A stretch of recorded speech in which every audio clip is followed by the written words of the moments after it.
आदाब मुज़फ़्फ़र टीवी में आपका इस्तकबाल है। पंजाब, हरियाणा और राजधानी दिल्ली की खबरों के साथ मैं हूं माहिरा गौहर। देखेंगे तमाम बड़ी खबरें। आगाज करेंगे हेडलाइंस के साथ। सुर्खियों को पेश करने में ताउन किया है डॉक्टर ऑर्थो ऑयल के साथ साथ डॉक्टर ऑर्थो कैप्सूल्स साथ लेना ना भूलें। मुख्यमंत्री रेखा गुप्ता निरीक्षण के लिए अचानक पहुंची जीएसटी ऑफिस। कई अधिकारियों की अनुपस्थिति पर जताई नाराजगी।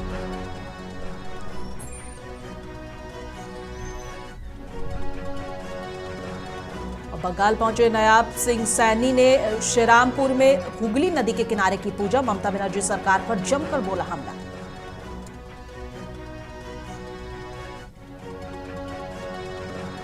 रोहतक में गेहूं खरीद को लेकर भूपेंद्र हुड्डा का सरकार पर हमला। बोले एमएसपी देने से बचना चाहती है सरकार।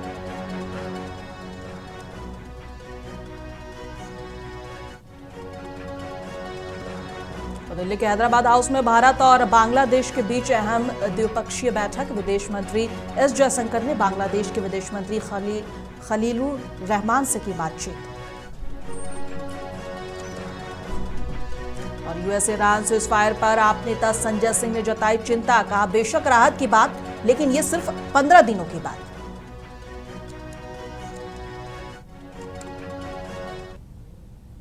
और आगाज करेंगे राजधानी दिल्ली की खबरों से। बता दें कि 28 फरवरी से शुरू हुई अमेरिका, इजराइल और ईरान की 40 दिन की जंग फिलहाल 2 हफ्ते के लिए रुक गई है और इस पर एक तरह का युद्ध विराम लग गया है। अभी तक की खबर के मुताबिक ईरान ने अपनी शर्तों पर यह समझौता किया है और अब बातचीत उसकी 10 शर्तों के आधार पर होगी, न कि अमेरिका के प्रस्तावित पॉइंट्स पर। इस पूरे घटनाक्रम में पाकिस्तान की कूटनीतिक भूमिका भी अहम मानी जा रही है, क्योंकि जिससे उससे बड़ा फायदा मिल सकता है। वहीं स्ट्रेट ऑफ हॉर्मुज के खुलने को लेकर अभी स्थिति साफ नहीं है। खासकर विशेषज्ञों का मानना है कि इस मामले में ईरान मजबूत स्थिति में दिख रहा है, जबकि अमेरिका और इजराइल की छवि पर असर पड़ा है। फिलहाल दुनिया भर में तनाव कम होने से राहत की उम्मीद जताई जा रही है। इस पूरे मामले पे हमसे बातचीत करने के लिए हमारे संवाददाता गुफरान अफरीदी जो है वो दिल्ली से जुड़ गए और गुफरान से जानेंगे कि फिलहाल हाल क्या है। गुफरान, सबसे पहले तो ये बताइए कि सीज फायर के बाद ईरान के दूतावास में किस तरह का माहौल है, क्योंकि लगातार लोग जंग के दौरान वहां पहुंच रहे थे और अब क्योंकि ईरान की शर्तों पर ही सब कुछ हुआ है, तो क्या कुछ चल रहा है वहां पर?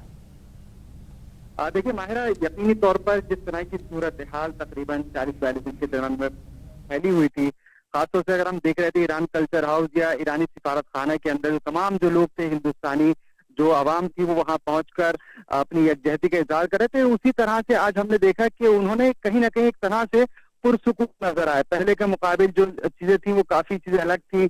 अगर हम देखें, जहां पर अगर हम ये भी देख रहे हैं कि जज्बाती तौर पर काफी लोग जो है मिलीजुली कैफियत पाई जा रही है, क्योंकि कहीं ना कहीं एक तरह से इत्मीनान भी है, लेकिन कहीं ना कहीं वो चीजें दोबारा से वो तमाम चीजें सामने आ सकती हैं जो पहले हुई थी।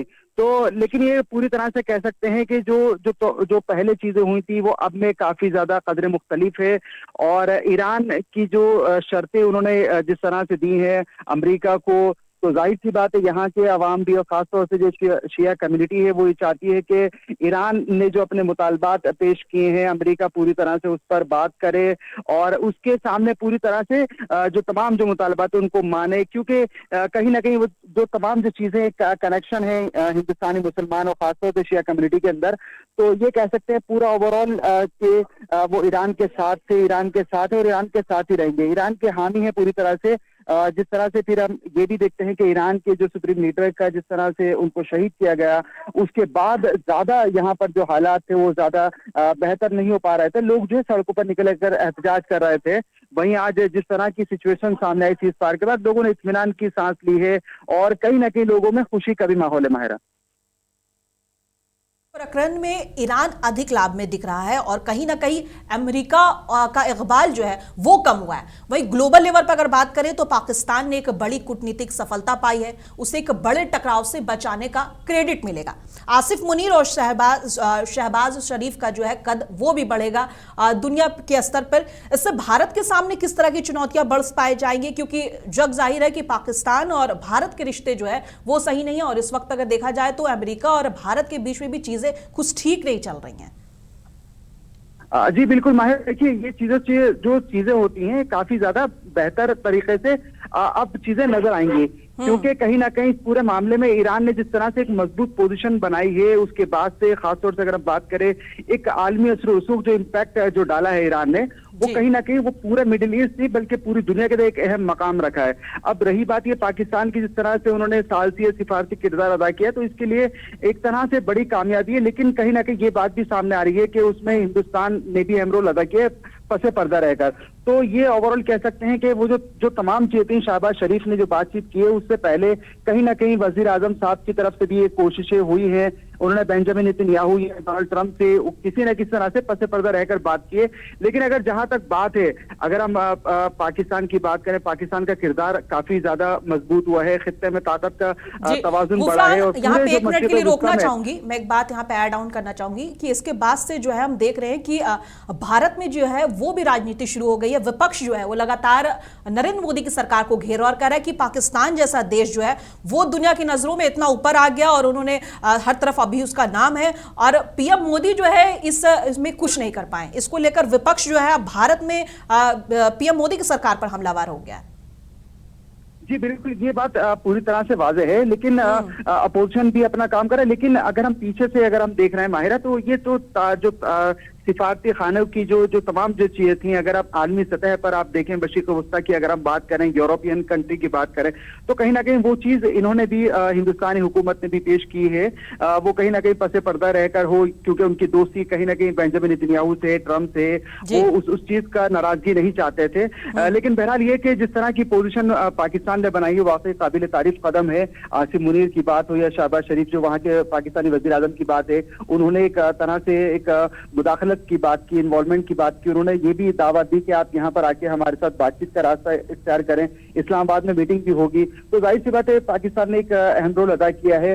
अब देखना ये होगा कि किस तरह से मीटिंगें होती हैं और किस तरह से मजीद जो जंगबंदी है। ठीक है गुफरान, एक छोटा सा सवाल जी, है। एक छोटा सा सवाल और कि मिडिल ईस्ट में ईरान का कद बढ़ेगा और भविष्य में यूए, कतर और सऊदी अरब जैसे देश शायद अमेरिका के उतने करीब ना दिखने की कोशिश करें। अब इस पर आपकी क्या राय है?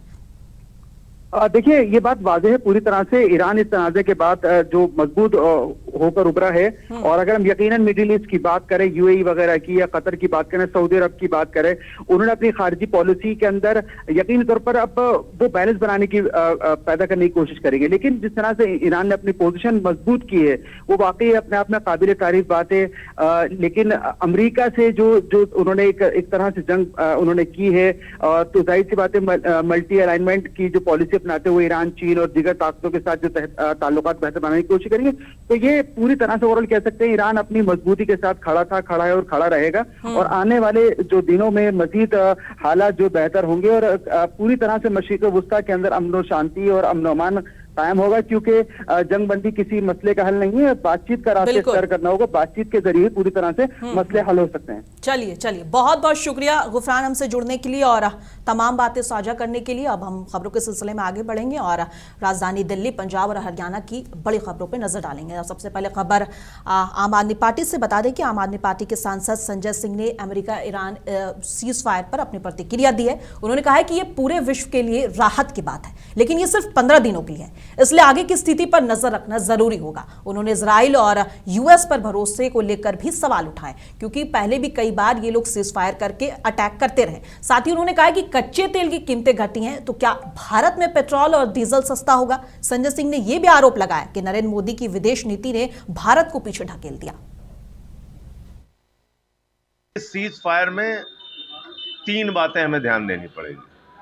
पहली बात तो ये पूरी दुनिया के लिए बहुत राहत की बात है कि सीज फायर हुआ, लेकिन ये 15 दिन के लिए हुआ है युद्ध विराम। 15 दिन के बाद अमेरिका क्या करेगा, इजराइल क्या करेगा? जिस तरह से इजराइल ने कई बार धोखा दिया है, अपनी बातों से पलटा है, तो ये दोनों देश क्या करेंगे 15 दिन के बाद? इस पर ईरान को अपनी नजर रखनी चाहिए, नंबर 1। दूसरी बात यह है कि आज कच्चे तेल के दाम गिरे हैं, तो क्या भारत सरकार हिंदुस्तान में पेट्रोल और डीजल का दाम कम करेगी या नहीं करेगी? और तीसरी जो सबसे बड़ी बात है कि मोदी जी ने विदेश नीति के मामले में भारत को बहुत पीछे कर दिया। उनकी ही खीखी और जबरन गले पड़ो की नीति ने हिंदुस्तान की प्रतिष्ठा को बहुत कम करने का काम किया है, बहुत पीछे पहुंचाने का काम किया है। ये बहुत दुखद पक्ष है। एक आतंकी देश पाकिस्तान वो शांति दूत बना हुआ है और आप युद्ध करने वालों के साथ खड़े हो गए। 2 दिन पहले जाके आपने फर्जी मेडल पहन लिया इजराइल का। क्यों किया आपने? और मुख्यमंत्री रेखा गुप्ता ने मंगलवार को जीएसटी कार्यालय का औचक निरीक्षण किया। बिना किसी पूर्व सूचना के मुख्यमंत्री अचानक जीएसटी कार्यालय पहुंची और वहां की व्यवस्थाओं का जायजा लिया। निरीक्षण के दौरान कई अधिकारियों और कर्मचारियों की अनुपस्थिति देखकर मुख्यमंत्री काफी नाराज भी हुई। उन्होंने लापरवाही बरतने वाले अधिकारियों पर कड़ी कार्रवाई के संकेत दिए हैं। मुख्यमंत्री रेखा गुप्ता ने तुरंत पूरे कार्यालय की विस्तृत उपस्थिति रिपोर्ट तलब कर ली है। सूत्रों के अनुसार अनुपस्थित अधिकारियों की सूची आने के बाद उनके खिलाफ विभागीय कार्रवाई शुरू की जाएगी। इस बीच उन्होंने इमारत में मरम्मत वाली जगहों का भी निरीक्षण किया है। बिल्डिंग में जितने बैठते हैं और कौन कौन आया कौन कौन नहीं आया, 11 बजे के टाइम आप मुझे टिक मार्क करके दीजिए। ठीक, आज ही नहीं आया, कोई सूचना है? एक्चुअली मैंने उनको अभी कॉल करके पूछा कि आप कहाँ पर हो, उनकी सर का कॉल आया तो ही टोल्ड मी कि मैं डिस्कॉम के पास हूँ, डिजास्टर मैनेजमेंट की। आप मिलाना जरा डिस्कॉम को, कौन मिलाओ? कमाल हो गया, आप तो टाइम से हैं यहाँ ऑफिस में। कितने बजे जाते हैं? कोई अधिकारी नहीं, अभी और कोई स्टोर पे नहीं बैठे हैं। तो ये वार्ड 51 आराम से। मैडम आपसे पहले आपको लीव दे दें, फेस टू फेस। आपका कौन सा वार्ड है? 50 area waste Vinod Patel Nagar, east Patel Nagar, ये बलजीत नगर का गया। रूटीन में किस टाइम आते हो आप? मैं मॉर्निंग 9:30 बजे आती हूँ। आपके जो स्पेशल कमिश्नर हैं ये लोग कितने बजे आते हैं?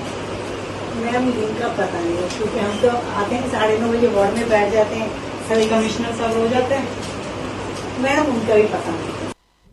और हरियाणा में गेहूं खरीद को लेकर सियासत तेज हो गई है। पूर्व मुख्यमंत्री भूपेंद्र सिंह हुड्डा ने राज्य सरकार पर किसानों को परेशान करने का आरोप लगाया है। उन्होंने कहा है कि सरकार एमएसपी देने से बचना चाहती है, इसलिए मुश्किल शर्तें लगाई गई हैं। हुड्डा ने रोहतक के सांपला मंडी का दौरा किया है, जहां किसानों ने बताया कि ना बैठने की व्यवस्था है और ना ही पर्याप्त बोरियां उपलब्ध हैं। उन्होंने सवाल उठाया कि ऐसे में किसान अपनी फसल कैसे बेचेंगे। हुड्डा ने कहा कि 10 अप्रैल को करनाल और कुरुक्षेत्र मंडी का दौरा करने के बाद वो एक बड़ा ऐलान करेंगे।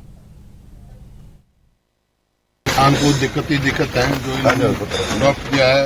मेरी फसल मेरा दौर से लेकर गेट पास जाओ, फिर बायोमेट्रिक कराओ, ना बारदाना है ना कहीं पेमेंट आती है। तो ये बात जो है ना, हर कदम सरकार का फैसला वो है जो किसान को मजबूर कर दिया जाए सस्ते में बेचने की।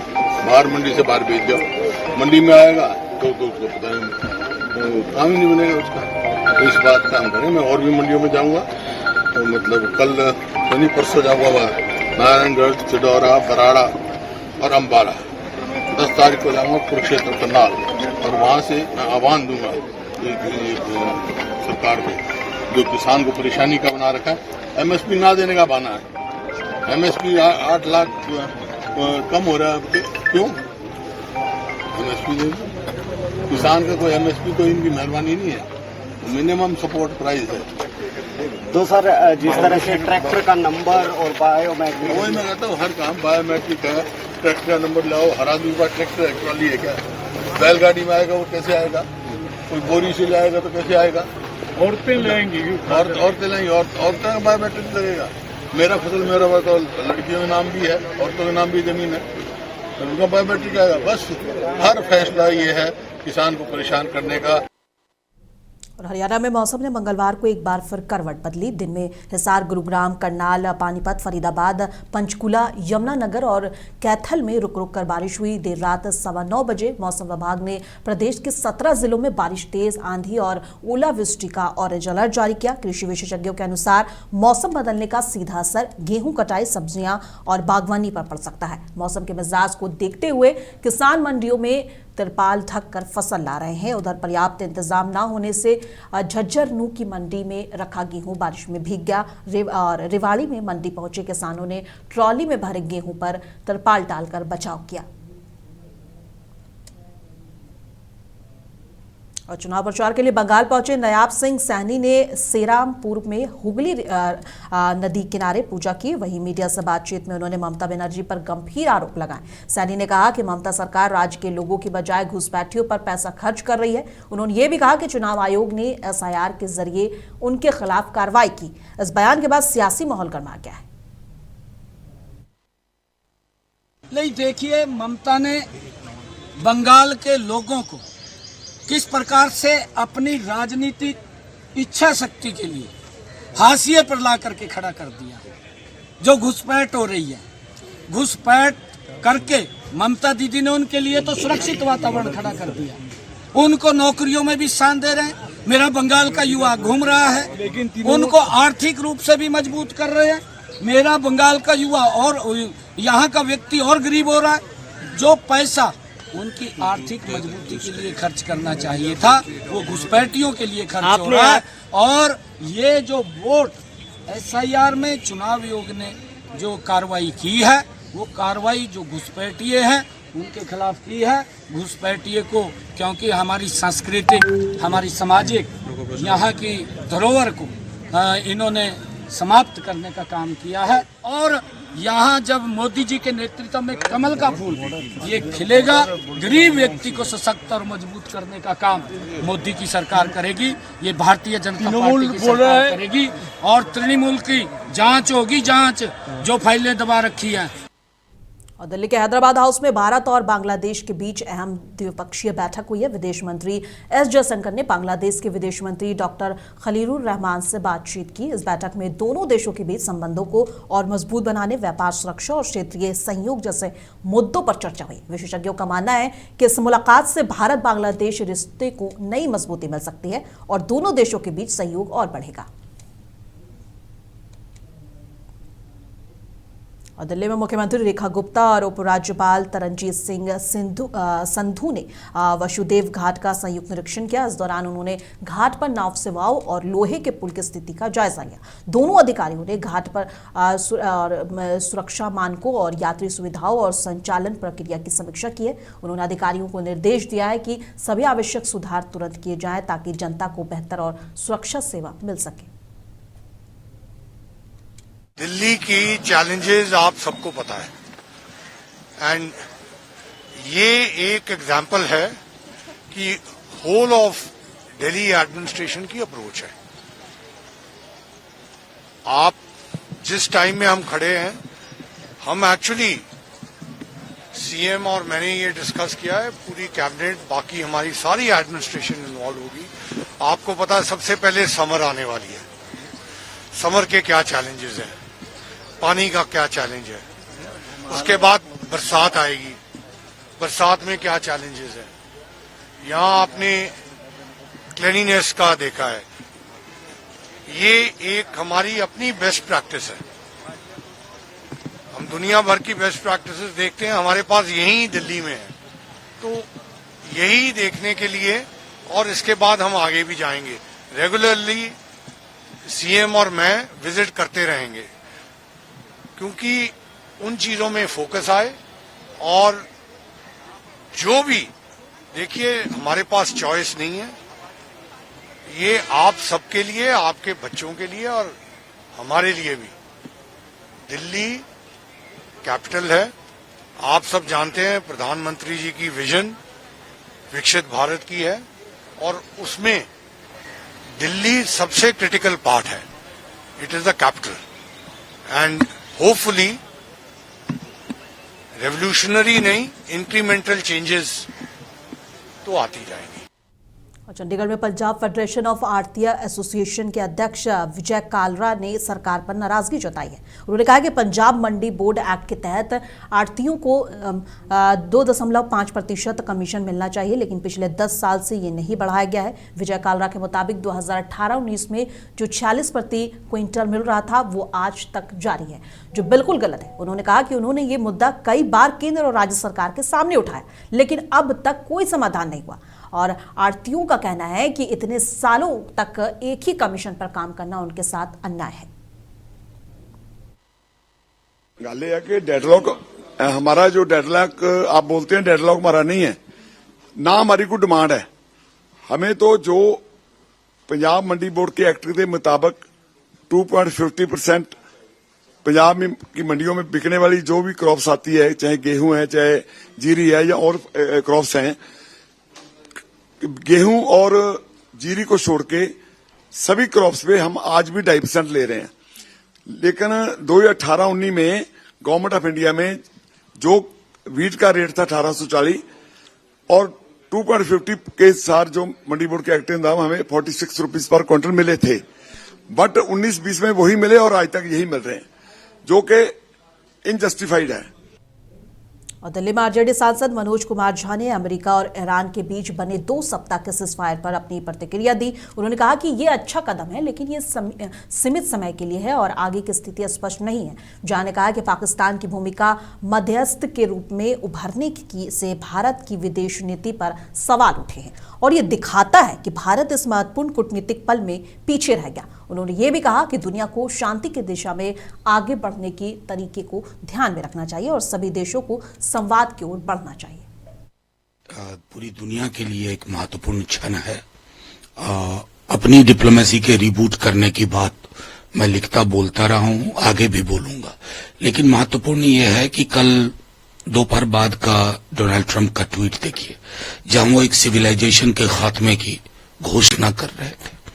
उनको लगता है ना सिविलाइजेशन अल्फाबेट है कि कंप्यूटर पे डिलीट बटन मोबाइल पे डाल दिए सिविलाइजेशन खत्म हो जाती है, खास तौर पे जिस सिविलाइजेशन का वो जिक्र कर रहे थे।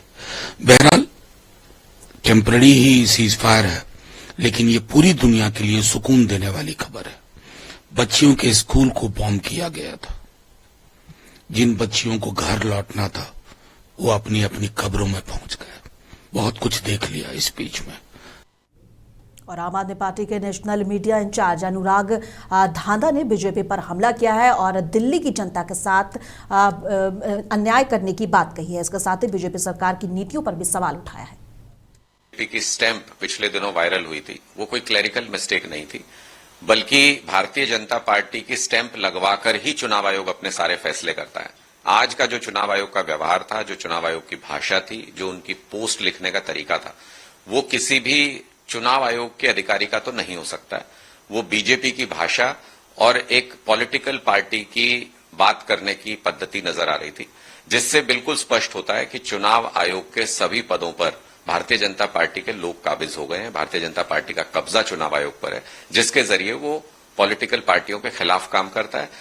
पश्चिम बंगाल के अंदर टीएमसी के खिलाफ चुनाव आयोग भारतीय जनता पार्टी के साथ मिलकर लड़ रहा है। देखिए, भारतीय जनता पार्टी ने एक बार नहीं बल्कि बार बार यह साबित किया है कि उनका हर वादा जुमला होता है। गुजरात टाइटंस के कप्तान शुभमन गिल मांसपेशियों के खिंचाव से उबर चुके हैं और वे पिछला मैच नहीं खेल पाए थे। अब वे बुधवार को आईपीएल में दिल्ली कैपिटल्स के खिलाफ मैदान में उतरेंगे। उनके सलामी साथी और साई सुदर्शन ने पुष्टि की है कि गिल पूरी तरह फिट है और खेलेंगे। सुदर्शन ने कहा है कि टीम को मध्य क्रम पर भरोसा है और जिसमें वॉशिंगटन सुंदर और ग्लेन फिलिक्स शामिल हैं। टीम का कहना है कि अगर शीर्ष 3 बल्लेबाज में से कोई ज्यादा देर तक खेलता है तो ये जीत की संभावना बढ़ाता है। और राजधानी दिल्ली, पंजाब और हरियाणा की खबरों में बस इतना ही। कल फिर मिलेंगे इसी वक्त। तब तक के लिए देश दुनिया की तमाम खबरों के लिए बने रहे मुंसिफ टीवी के साथ।